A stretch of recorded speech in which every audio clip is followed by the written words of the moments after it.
টাকার ফোয়ারা হবে উন্নয়নের বন্যা যখন মেঘালয়ের ক্ষমতায় আসবেন বাংলার কন্যা। ও সরি, আজকের পর্বটা তো মেঘালয় নিয়ে, সেখানে তো এই বাংলা, বাংলার কন্যা, বাঙালি এইসব কথা মোটেই বলা যাবে না, কারণ তাহলে সেখানকার ভোট ব্যাংকে একটা টান পড়তে পারে। তার কারণ মেঘালয়ের বেশ কিছু জায়গায় অ্যান্টি বাঙালি সেন্টিমেন্ট এখনো কাজ করে, সেখানে একটা বেশ বিতর্কিত ইতিহাস রয়েছে বাঙালি তাড়াওয়ের।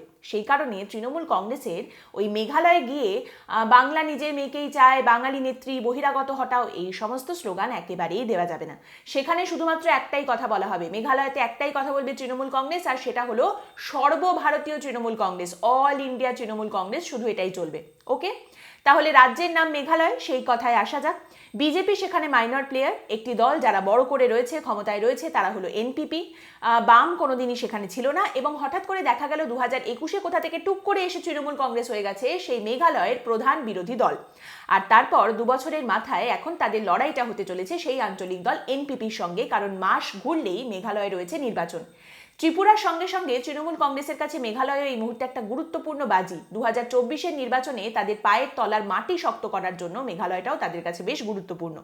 মাস ঘুরলেই সেখানে নির্বাচন রয়েছে, অলরেডি ঘোষণা করা হয়ে গেছে। বিধানসভা নির্বাচন মেঘালয়ে হতে চলেছে 27শে ফেব্রুয়ারি, এবং ফলাফল ঘোষণা করা হবে 2রা মার্চ। আজকের এই পর্বটাকে একটা প্রাইমার বা ইন্ট্রোডাকশন পর্ব হিসেবে দেখতে পারেন, মেঘালয়ের রাজনীতি বোঝার জন্য যেটুকু না জানলেই নয় সেই নিয়ে আমরা আজকের পর্বে কথা বলবো। আজকে আমাদের রাজ্যের মুখ্যমন্ত্রী মমতা বন্দ্যোপাধ্যায় তিনি মেঘালয়ে গিয়েছিলেন, এবং সেখানে গিয়ে তিনি নানান রকম বক্তব্য রেখেছেন। তারই সঙ্গে তিনি ভাষার কথাও বলেছেন। মানে অনেকেই হয়তো জানেন না, আমাদের মুখ্যমন্ত্রী অনেক সময় এটা বলে দেন, জানিয়ে দেন মানুষজনকে যে তিনি একজন ভাষাবিদ। এবার কোন কোন ভাষা তিনি জানেন সেগুলো আমি একটু পড়ে বলছি, কারণ এতগুলো ভাষা তো আমার পক্ষে ঠিক মনে রাখা সম্ভব নয়। মুখ্যমন্ত্রী মমতা বন্দ্যোপাধ্যায় বলেছেন, আমি গুজরাটি ভাষা জানি, ভিয়েতনামি ভাষা জানি, যখন ভিয়েতনামে গিয়েছিলাম শিখেছিলাম। রাশিয়ান জানি, সেখানে 3 বার গিয়েছিলাম তখন শিখেছি। আমি নাগামিজ জানি, মণিপুরি জানি, আসামিজ জানি, ওড়িয়া জানি, পাঞ্জাবি জানি, মারাঠা জানি, বাংলা জানি, হিন্দি জানি, উর্দু জানি, গোর্খা জানি, নেপালি জানি। তা বলে এটা নিয়ে গর্ব করি না, বরং গর্ব করি যদি তাদের কথা একটু বলতে পারি। এ কথা তিনি কেন বলেছেন তার বলার কারণটা হচ্ছে, তিনি মেঘালয়ে যে 3টে ভাষায় মূলত বেশিরভাগ মানুষজন কথা বলেন, খাসি, গারো এবং পাঁড় ভাষা, সেগুলো এখনো পর্যন্ত জানেন না। কিন্তু তার বক্তব্য হচ্ছে পরবর্তীকালে এরপর যখন তিনি মেঘালয়ে যাবেন তার আগে এই ভাষাগুলো তিনি শিখে ফেলবেন, ইউটিউব দেখে তিনি ভাষাগুলো শিখে ফেলবেন। এর আগে আমরা শুনেছিলাম মুখ্যমন্ত্রী বলেছিলেন গোয়ার মানুষজনকে তিনি খুব পছন্দ করেন, গোয়ার ভাষা তিনি জানেন, যদিও সেই ভাষা তিনি কতটা জানেন সেটা তিনি খুব একটা জাহির করেননি। যাই হোক, এর সঙ্গে সঙ্গে মুখ্যমন্ত্রী মমতা বন্দ্যোপাধ্যায় আজকে মেঘালয়তে যে কথাগুলি বলেছেন সেটা হচ্ছে, আপনাদের যদি রাজনৈতিক বিকল্প দরকার হয় তাহলে তৃণমূল কংগ্রেসই হলো একমাত্র রাজনৈতিক বিকল্প। আপনাদের নিশ্চয়ই রাজনৈতিক খিদে রয়েছে, আপনাদের ভালো রাজনৈতিক খাবার চাই, আর সেই ভালো রাজনৈতিক খাবার একমাত্র দিতে পারে তৃণমূল কংগ্রেস। একমাত্র বিকল্প তৃণমূল কংগ্রেস, এছাড়া আর কোনো বিকল্প নেই। কিন্তু হঠাৎ এই বিকল্প টিকল্প বলে চুপ করে গেলে তো হবে না, একটু ব্যাকগ্রাউন্ডটাও জানতে হবে। তাই আমরা একটু পেছনের কথায় আসি। উত্তর পূর্ব ভারতের যে রাজ্যগুলি রয়েছে সেখানকার রাজনৈতিক গল্পের শুরুটা কংগ্রেসকে দিয়ে বেশিরভাগ জায়গাতেই, এবং দেখা যাচ্ছে যে বর্তমানে যা রাজনৈতিক পরিস্থিতি বিভিন্ন রাজ্যে রয়েছে সেগুলো দাঁড়িয়ে রয়েছে কংগ্রেসের ডেড বডির ওপর। এই যেমন মেঘালয় দেখুন, 2018 পর্যন্ত সেখানে কংগ্রেস ক্ষমতায় রয়েছে, কংগ্রেসের সেখানে চিফ মিনিস্টার ছিলেন মুকুল সাংমা। এরপর নির্বাচন হলো, নির্বাচনের পর দেখা গেল কংগ্রেস সব থেকে বেশি আসনে জয়লাভ করেছে, 21টি আসন তারা পেয়েছে। কিন্তু সরকার গঠন করা যাবে না, কারণ মেঘালয়ে বিধানসভা আসনের সংখ্যা হচ্ছে 60টি, অর্থাৎ ম্যাজিক ফিগারের কাছাকাছি তারা পৌঁছাতে পারেনি। এবং তারই সঙ্গে দেখা গেল যে কংগ্রেসের একেবারে ঘাড়ে নিঃশ্বাস ফেলছে এনপিপি। এনপিপি সম্ভবত 19টি আসনে জিতেছিল, তার মানে দুজনের যে কেউ সরকার গঠন করতে পারে অন্যান্য দলের সাহায্য নিয়ে। এবং তারই সঙ্গে দেখা গেল বিজেপি পেয়েছে 2টি আসন। এটা গুরুত্বপূর্ণ, তার কারণ এর ঠিক আগের বিধানসভা নির্বাচন 2013-তে যেটা হয়েছিল সেটাতে কিন্তু বিজেপি একটাও আসন পায়নি। 2018-য় তারা মেঘালয় পেয়েছে 2টি আসন, মানে খাতা খুলতে বিজেপি শুরু করেছে। এই রকম সময় কংগ্রেসের তরফ থেকে মেঘালয়ে পাঠানো হলো আহমেদ পটেল এবং কমলনাথকে, আর বিজেপির তরফ থেকে পাঠানো হলো হিমন্ত বিশ্ব শর্মাকে, যিনি একটা সময় পর্যন্ত কংগ্রেসে ছিলেন, এখন বেশ কিছু বছর ধরে তিনি বিজেপিতে রয়েছেন, এবং বর্তমানে তিনি বিজেপির ব্লু আইড বয়। এরপর নানান রকম কথাবার্তা মেলামেশা সবকিছুর পরে দেখা গেল এনপিপি মেঘালয়ে সরকার গঠন করেছে অন্যান্য দলের সাহায্য নিয়ে, বিজেপির সাহায্য নিয়ে, এবং মুখ্যমন্ত্রী হলেন কনরাড সাংমা, এনপিপির কনরাড সাংমা। এরপরে বুঝতেই পারছেন কংগ্রেসের ভাঙনের প্রক্রিয়া জারি থাকলো, আরও নানান রকম জিনিসপত্র হতে থাকলো, দোষারোপ হতে থাকলো। এরপরে 2019-এ এলো লোকসভা নির্বাচন, এবং দেখা গেল কংগ্রেসের অবস্থা আরও ধরাশায়ী হয়েছে। এবং বিজেপির লুক ইস্ট পলিসির মাধ্যমে দেখা গেল যে উত্তর পূর্ব ভারতের বিভিন্ন রাজ্যগুলির বেশিরভাগ জায়গাতেই বিজেপি মোটামুটি ক্ষমতায় এসে গেছে। হয় অ্যালায়েন্সের মাধ্যমে তারা সরকার গঠন করেছে, আর না হলে তারা একক সংখ্যাগরিষ্ঠতায় সেখানে সরকার গঠন করেছে।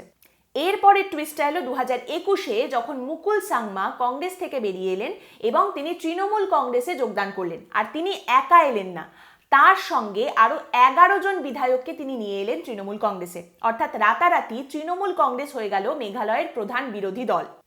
তখনও পর্যন্ত কংগ্রেসে 17 জন বিধায়ক ছিলেন, তার মধ্যে থেকে 12 জন চলে এলেন তৃণমূল কংগ্রেসে। এবার অবশ্যই আপনারা জানেন যে অ্যান্টি ডিফেকশন ল অনুযায়ী অর্ধেকের বেশি এমএলএ কে নিয়ে যদি অন্য কেউ অন্য দলে চলে যায়, তাহলে আর সেক্ষেত্রে ডিসকোয়ালিফিকেশন হয় না। এটা একটু অদ্ভুত পছন্দ মনে হতে পারে, কারণ সেই সময় দেখা যাচ্ছে যে বিজেপি আস্তে আস্তে খাতা খুলছে, এনপিপি ক্ষমতায় রয়েছে। এইরকম জায়গায় দাঁড়িয়ে মুকুল সাংমা সেই সব দলগুলোয় না গিয়ে তিনি চলে এলেন তৃণমূল কংগ্রেসে। এরই কয় ভানুমতির খেল। আর এই ভানুমতির খেলে এক পুরনো খেলোয়াড়ের নাম আরও একবার উঠে এলো। মুকুল সাংমা এই যে বিধায়কদেরকে নিয়ে এসেছেন, 1 ডজন বিধায়ক চলে এসেছে তৃণমূল কংগ্রেসে, এই নিয়ে নানান রকম ইন্টারভিউ তিনি দিচ্ছেন এবং সেখানে তিনি জানালেন এই যে তিনি তৃণমূল কংগ্রেসে এসেছেন এর জন্য প্রশান্ত কিশোরের সঙ্গে তার প্রচুর কথা হয়েছে, প্রশান্ত কিশোরই তাকে বুদ্ধি জুগিয়েছেন। বেশ, খুব ভালো কথা। এইসব যখন চলছে মেঘালয়ে, তখন এনপিপি এবং বিজেপির মধ্যে অন্য আরেকটা খেলা চলছে। কারণ এনপিপি এবং বিজেপি শুধুমাত্র মেঘালয়ে যে তারা হাত মিলিয়েছে তাই নয়, আরও অন্য একটি রাজ্যে তাদের ওই হাত 2-2-4 হয়েছিল, আর সেটি হলো মণিপুর। কিন্তু সময়ের সঙ্গে সঙ্গে সেখানে দেখা যাচ্ছিল যে তাদের মধ্যে তিক্ততা বাড়ছে। আলটিমেটলি দেখা যায় শেষ নির্বাচনে বিজেপি মণিপুরে ক্ষমতায় এসেছে, একা নিজের বিধায়কদেরকে নিয়ে একক সংখ্যাগরিষ্ঠতায় ক্ষমতায় চলে এসেছে। এবং এখানে আরও একটা তথ্য দিয়ে রাখি, এই যে মণিপুরেরও কিন্তু রাজনৈতিক পরিস্থিতি কংগ্রেসের ডেড বডির ওপরে দাঁড়িয়ে রয়েছে। বর্তমানে বিজেপির সরকার রয়েছে মণিপুরে এবং বিজেপির যিনি চিফ মিনিস্টার সেখানে, তিনিও কিন্তু একটা সময় কংগ্রেসে ছিলেন। মানে কংগ্রেসের এই হারাকিরি নিয়ে যদি একটা বই লেখা হয়, তাহলে উত্তর পূর্ব ভারতের রাজ্যগুলো দিয়েই অর্ধেক চ্যাপ্টার ভরে যাবে। এবং তারই সঙ্গে জানিয়ে রাখি, বর্তমানে মেঘালয়ে কংগ্রেসের একজনও বিধায়ক নেই। যাই হোক, আপাতত এনপিপি ঠিক করেছে মেঘালয়ে যে নির্বাচন আসতে চলেছে সেখানে সোলো তারা লড়বেন, অর্থাৎ একা তারা লড়বেন, কারোর সঙ্গে জোট বেঁধে দল বেঁধে কারোর সঙ্গে লড়বেন না, তারা একা লড়াই করবেন। এবং কনরাড সাংমার চাই হচ্ছে একক সংখ্যাগরিষ্ঠতা। এরপরে আসি তৃণমূল কংগ্রেসের কথায়। ঝোড়ো ব্যাটিং করে এক রাতের মধ্যে তারা মেঘালয়ের একদম প্রধান বিরোধী দল হয়ে গিয়েছিল, কিন্তু তারপরে ধাক্কা তাদেরও লেগেছে। 12 জন এমএলএ যারা কংগ্রেস থেকে চলে এসেছিলেন তৃণমূল কংগ্রেসে মুকুল সাংমার হাত ধরে, তাদের মধ্যে থেকে বেশ কয়েকজন আবার তৃণমূল কংগ্রেস থেকেও বেরিয়ে গেছেন। কিন্তু এই তৃণমূল কংগ্রেসও এইবারে সিদ্ধান্ত নিয়েছে যে তারাও মেঘালয়ের নির্বাচনে একাই লড়বে, কারোর সঙ্গে জোট বেঁধে লড়বে না, একাই তারা লড়াই করবে। এইখানে খুব ইন্টারেস্টিং একটা প্রশ্ন রয়েছে যে এই মুকুল সাংমা তৃণমূল কংগ্রেসে গেছেন, এবার মেঘালয়ে যারা তৃণমূল কংগ্রেসে আসছেন বা যারা তৃণমূল কংগ্রেসকে সমর্থন করছেন, তাদের মধ্যে কতজন তৃণমূলের নামে সমর্থন করছেন আর কতজন মুকুল সাংমার নামে সমর্থন করছেন, এইটা কিন্তু বেশ বড়সড় একটা প্রশ্ন। এর উত্তর আমাদের জানা নেই। কিন্তু যতদূর যা লেখা বেরোচ্ছে, পড়াশোনা যা করা যাচ্ছে এবং সেখান থেকে যা অ্যানালাইজ করা যাচ্ছে, তাতে মনে হচ্ছে Mukul Sangma is the main man. তিনি গোটা শোটা পরিচালনা করছেন এবং তিনিই রয়েছেন সর্বেসর্বা। মুকুল সাংমা ওই কংগ্রেস থেকে বেরোনোর পরে মনে হয় নতুন একটা দল আবার গঠন করবেন, সেরকমটা তিনি চাননি। তৃণমূলে তিনি ঢুকে পড়েছেন, তৃণমূল তাকে ফান্ড করছে, দুজনের মধ্যে একটা হ্যান্ডশেক হয়ে গেছে। অল ইন্ডিয়া তৃণমূল কংগ্রেস নানান রকম কথাবার্তার মধ্যে দিয়ে মেঘালয় এটা বুঝিয়ে দিয়েছেন সেখানকার মানুষকে যে তৃণমূল কংগ্রেসকে যদি সেখানকার মানুষ ভোট দিয়ে ক্ষমতায় নিয়ে আসেন, তাহলে তৃণমূল কংগ্রেসের সরকার গঠিত হবে মেঘালয়ে এবং সেই সরকার পশ্চিমবঙ্গ থেকে পরিচালিত হবে না। এই আশ্বাস তৃণমূল কংগ্রেসকে মেঘালয়ে দিতে হচ্ছে। তার পেছনে দুটো কারণ রয়েছে। প্রথম কারণ হচ্ছে মুকুল সাংমা বারবার এই কথাটা বলে কনরাড সাংমাকে আক্রমণ করে থাকেন, এই অভিযোগ করে থাকেন যে কনরাড সাংমাকে দিল্লি থেকে পরিচালিত করা হয়, দিল্লির হাতের পুতুল হয়ে রয়েছেন তিনি। এবং দ্বিতীয় কারণ, যে কারণে এই আশ্বাস দিতে হচ্ছে তৃণমূল কংগ্রেসকে, তার কারণটা হচ্ছে আগেই যেটা বললাম, মেঘালয়ে একটা অ্যান্টি বাঙালি সেন্টিমেন্ট রয়েছে। বেশ কিছু সময় এই নিয়ে পোস্টার পরে বাঙালিদের ওপরে আক্রমণ হয়, কন্টিনিউয়াস বাঙালিদের ওপরে একটা অত্যাচার হওয়ার ইতিহাস রয়েছে, ইতিহাস রয়েছে। মাঝে মধ্যে সেটা অত্যন্ত ভায়োলেন্ট একটা জায়গায় চলে যায়, বাঙালি তারাও রীতিমতো বলা হয় এবং বাংলাদেশি বলে নানান রকম অপমান করা হয় বাঙালিদেরকে। সেই জায়গায় দাঁড়িয়ে নিজেদেরকে বাঙালি দল, বাঙালি নেত্রী, বাংলা থেকে পরিচালিত হবে, এই ধরনের কথা বলে যদি প্রজেক্ট করা হয়, তাহলে অবশ্যই ভোট ব্যাংকে চাপ পড়বে এবং শুধুমাত্র ভোট পাবেন না তারা তাই নয়, রীতিমতো ঝামেলা তৈরি হবে।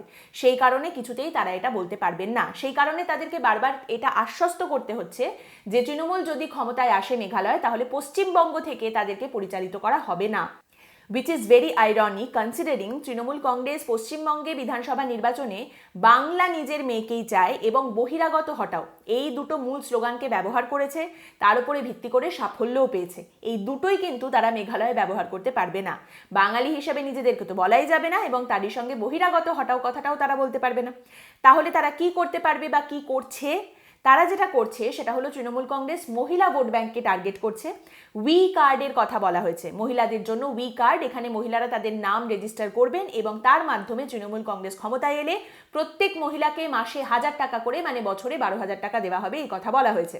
তার সঙ্গে আরও একটি কার্ডের কথা বলা হয়েছে যেটা হলো MYE card, Meghalaya youth empowerment card. এটি বেকার ভাতার মতো, এর আন্ডারে যারা রেজিস্টার করবেন বেকার মানুষজন তাদেরকে মাসে 1000 টাকা করে দেওয়া হবে এবং তারই সঙ্গে 3 লক্ষ চাকরির ব্যবস্থা করবে তৃণমূল যদি তারা ক্ষমতায় আসে, এই কথা তারা বলেছে মেঘালয়ে। বিজেপি কি করছে? বিজেপি সেটাই করছে যেটা তারা সব থেকে বেশি ভালো করতে পারে, আর সেটা হলো playing the long game, the waiting game. BJP খুব ভালো করেই জানে যে মেঘালয়ে তারা খুব শক্তিশালী জায়গায় নেই, একক সংখ্যাগরিষ্ঠতা নিয়ে তারা সরকার গঠন করবে এই জায়গায় তারা নেই। অতএব তারা এখন ওয়েট করছে এবং তারই সঙ্গে অন্যান্য দল থেকে লোকজন নিয়ে, এমএলএদেরকে নিয়ে নিজেদের সংগঠন শক্তিশালী করার চেষ্টা করছে। তারই সঙ্গে বিজেপি এটাও জানে যে এবারেও নির্বাচনে যদি তারা 2-4টে আসন পায় তাহলে এনপিপি যদি আবারও সেই রকম একটা সরকার গঠন করার জায়গায় পৌঁছায় এবং একক সংখ্যাগরিষ্ঠতা না পায়, তাহলে বিজেপি এগিয়ে গিয়ে এনপিপিকে সাহায্য করবে এবং এনপিপিও বিজেপির কাছে আসবে। কারণ ওই lesser evil theory, better the devil you know than the one you don't. আর এই সমস্ত কিছুর মধ্যে গোটা পরিস্থিতিতে যদি কারোর কান্নাকাটির পরিস্থিতি হয়ে থাকে তাহলে সেটা হলো কংগ্রেস। কারণ আগেই বললাম কংগ্রেসকে একদম শুরু থেকে শুরু করতে হচ্ছে, তাদের কাছে একজনও এমএলএ নেই। কংগ্রেসও চেষ্টা করবে যদি তারা এবারে 2-4টে আসন জিততে পারে তাহলে সরকার গঠন করার জোটের মধ্যে তারাও ঢুকে পড়তে পারবে। কংগ্রেসের জন্য মেঘালয়ে এই লড়াইটা, এইবারের নির্বাচনটা কিন্তু একেবারে জীবন মরণ লড়াই। কারণ এইবারের নির্বাচনে যদি তারা 1-2 আসন পায় তাহলে তো তারা খাতা খুললো, তবু তাদের অস্তিত্ব থাকলো। তা না হলে তারা সম্পূর্ণভাবে কিন্তু মেঘালয়ের নির্বাচনী রাজনীতি থেকে বিলুপ্ত হয়ে যাবে, ভ্যানিশ হয়ে যাবে। মানে কংগ্রেস সরকার গঠন করবে এই কথা দূর দূর পর্যন্ত কেউ ভাবতে পারছে না। সরকার গঠন করার রেসে কংগ্রেসকে কেউ রাখছে না, ধারে কাছেও রাখছে না, যেখানে গতবারের বিধানসভা নির্বাচনে কংগ্রেস সব থেকে বেশি আসন জিতেছিল মেঘালয়ে। এই হচ্ছে রাজনীতি। আজকের পর্ব এখানেই শেষ করছি। আপনাদের মতামত অবশ্যই জানাবেন কমেন্টের মাধ্যমে। পরের দিন আবার দেখা হবে অন্য একটি বিষয় নিয়ে আলোচনায়। আমাদের এই কাজ আপনাদের ভালো লাগলে হঠাৎ যদি উঠলো কথার ইউটিউব চ্যানেলের জয়েন বাটনটিতে ক্লিক করে আপনারা আমাদের মেম্বার হতে পারেন। আর্থিক সাহায্যের মাধ্যমে আমাদের পাশে এসে দাঁড়াতে পারেন, অথবা ভিডিওর নিচে যেখানে লাইক ডিসলাইক বাটন রয়েছে তার পাশেই দেখবেন রয়েছে থ্যাঙ্কস অপশন। থ্যাঙ্কস অপশনটিতে ক্লিক করে আপনারা এককালীন অর্থ সাহায্যের মাধ্যমেও আমাদের পাশে এসে দাঁড়াতে পারেন। আপনাদের সকলকে অসংখ্য ধন্যবাদ আমাদের পাশে থাকার জন্য এবং আমাদের পর্বগুলি দেখার জন্য। ভালো থাকবেন।